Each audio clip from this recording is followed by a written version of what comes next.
This is the talk show that takes a no-holds-barred approach to politics, where truth and integrity are the standard and the Constitution honored.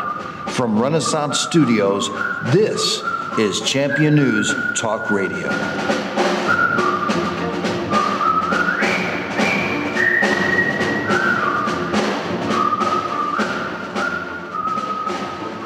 Good morning and welcome to another great edition of Champion News Talk Radio, brought to you by championnews.net, your choice for the conservative voice. This is Carol Parisi. Our founder, Jack Roeser, and myself have a wonderful guest with us today. It's Marc Levine. And Jack, how are you doing this fine Sunday morning? Oh, pretty good. Awfully upset about the problems that are facing us.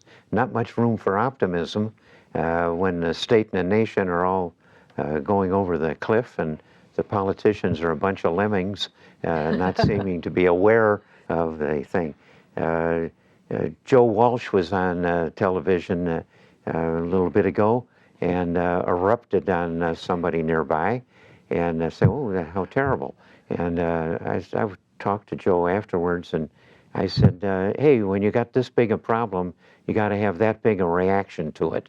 Our state and our nation are really in bad trouble, and if we don't take back the legislature here in Illinois, both the House and the Senate, and chase Madigan out, and chase the lousy teachers union out of there that are causing the trouble, have corrupted everything in sight, what are supposed to be teaching our children nice morals and how to be good Americans, instead have been screwing up the state's functions and spending money like a bunch of drunken sailors, except we drunken sailors spend our own money.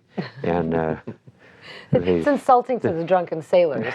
Yes, the education unions are spending our money so wildly that they've put the pensions and the finances of the state of Illinois in great peril. There's no way the mess that they have created by themselves, the unions have created, and Madigan, who benefits from the money they've poured into his political pot, have really created a terrible crisis in Illinois. Well, the unions are doing their jobs, and our lawmakers are doing, I don't know, they're doing their jobs, but I think their jobs are to serve the people. They're working for themselves, not us. There you go. There you go. So I think it's probably more up to the political will of lawmakers. But Marc, you have been in contact with some of the goings-on in Springfield. Marc, what makes you famous enough to be on this august program?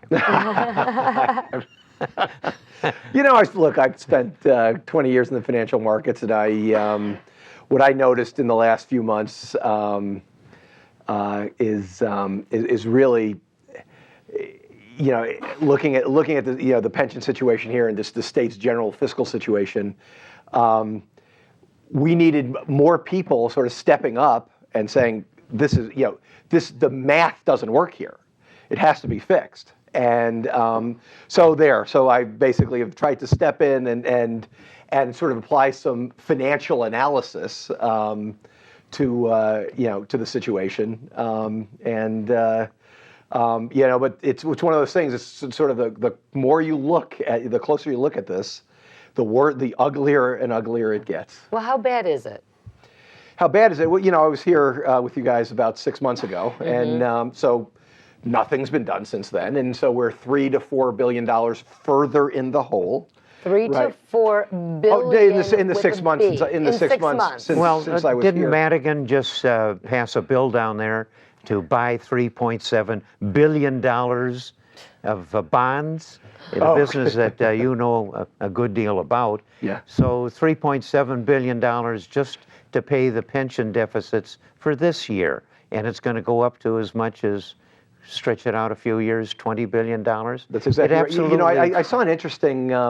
I was actually reading this, kind of what I do in my free time, which is sort of sad. But I was looking at the actuarial reports of TRS and the other state unions, Teachers Retirement System, TRS. That's right. And I, Yeah, I just wanted to see sort of what, they always say that the problem with the pension system is that they're underfunded, right? So, but actually anybody can go, this information is actually on the internet and it's available to anybody. In the next 12 years, the benefits that are scheduled to be paid are 2.5 times the benefits that were paid in the last 12 years. 2.5 times. Do you know anybody in the private sector who is guaranteed to have a 250% increase in... You mean to tell me if I was a retired teacher, I'm going to be earning 12 years from now 2.5 times what I'm making now? Yeah, on average, looking at the next 12 years versus the last 12 years, 2.5 times. That's the whole problem. The whole problem is the benefits are exploding, and there's no way taxpayers or bond investors can possibly keep up. In short, the business of educating the children is now being presented with a bill that's right now costing 2.5 times what they can afford to pay. If they could even afford to pay that, right? Right. They've driven themselves completely over a financial cliff. Yeah. There is no return. Illinois pension debt. The pension debt, there's different ways to measure it. The way the pension system measures it, they call it $85 billion. Okay, now that's the way they're measuring. That's the way they measure. So that's best case scenario. Yes, which by the way means we're insolvent. Okay. However, they don't take a couple things into account. All right. Number one, they don't take into account the fact that we're not firing every teacher and state worker tomorrow. So there's future service, and every year, every day that goes by, teachers and state workers are accruing more benefits. So they don't take that into account. That's according to the academic research. Okay, and there's a lot of it that's been done, and again, frankly, I view that with much more credibility than I do the pension system's numbers. That's another $60 billion. Okay, then on top of that, so they're using it's 82 billion.